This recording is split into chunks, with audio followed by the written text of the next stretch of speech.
তরমুজ খেয়ে তরমুজের খোসা কিন্তু আমরা সবাই ফেলে দেই।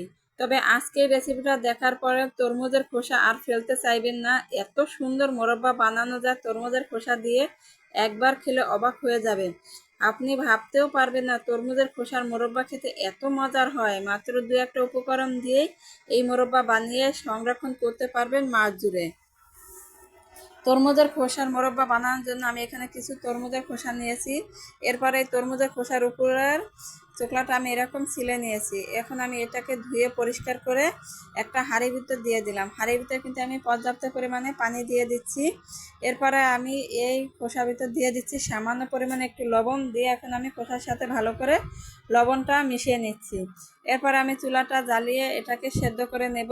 এই সময় কিন্তু 100% মতো সেদ্ধ করা যাবে না, 80% মতো সেদ্ধ করে নিলেই হয়ে যাবে। আমি ঢাকনা দিয়ে ঢেকে দিচ্ছি যাতে খোসাটা তাড়াতাড়ি সেদ্ধ হয়ে যায়। খোসাগুলো আমার 80% মতো সেদ্ধ হয়ে গেছে। এখন আমি গরম পানিটা সেকে উঠিয়ে নিচ্ছি। এরপরে এই খোসাটা ভিতরে আমি দিয়ে দিচ্ছি 1 কাপ চিনি। চিনিটা মানে 200 গ্রামের মতো। খোসাটা গরম থাকা অবস্থায় কিন্তু চিনিটা দিতে হবে, এতে করে চিনিটা তাড়াতাড়ি গলে যাবে আর খোসার ভিতর পুরোপুরিভাবে ঢুকে যাবে। এখন আমি ভালো করে খোসার সাথে চিনিটা মিশিয়ে এটাকে ঢাকনা দিয়ে ঢেকে দেব 1 ঘন্টা রেস্টে। 1 ঘন্টা পরে ফিরে আসছি।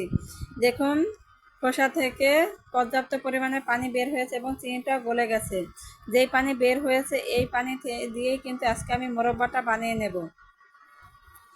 এরপর আমি এতে দিয়ে দিচ্ছি 2টা তেজপাতা, একটা দারচিনি আর 2টা এলাচ দিয়ে এখন আমি চুলাটা জ্বালিয়ে মোরব্বাটা বানিয়ে নিচ্ছি। এই সময় চুলার জালটা কিন্তু হাই হিটে রেখে এই মোরব্বাটা বানাতে হবে। লো হিটে রেখে বানালে কিন্তু মোরব্বাটা গলে যাওয়ার সম্ভাবনা থাকবে। তাই যতটুকু সম্ভব হাই হিটে রেখে কিন্তু মোরব্বাটা বানিয়ে নিতে হবে। পানিটা যখন একটু টেনে আসবে এখন আমি এতে দিয়ে দিচ্ছি 1 চামচ সিরকা মানে ভিনেগার। এই ভিনেগারটা কিন্তু অবশ্যই মোরব্বা দেওয়ার চেষ্টা করবেন, এতে করে মোরব্বাটা কিন্তু মাস জুড়ে ভালো থাকবে এবং নষ্ট হবে না। এখন আমি অনবরত জাল করে নেব যাতে পুরোপুরিভাবে চিনিটা শিরা হয়ে মোরব্বাটা হয়ে যায়। মোরব্বাটা যখন হয়ে যাবে চিনিটা এরকম আঠালো হয়ে যাবে, আমি আপনাদের দেখিয়ে দিচ্ছি একটু আঙ্গুল দিয়ে। আঙ্গুলটা কিন্তু একটার সাথে একটা লেগে যাবে, ঠিক এরকম হবে।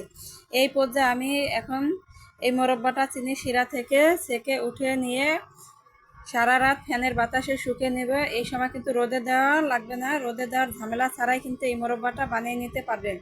আশা করছি রেসিপিটা সবার ভালো লেগেছে। যদি ভালো লেগে থাকে তাহলে অবশ্যই একবার হলো ট্রাই করবেন আর ফ্রেন্ড অ্যান্ড ফ্যামিলির সাথে শেয়ার করবেন। রেসিপিটা কেমন হয়েছে আমাকে কিন্তু কমেন্ট করে জানিয়ে দেবেন। আর কথা না বাড়িয়ে এখানেই বিদায় নিচ্ছি। আল্লাহ হাফেজ।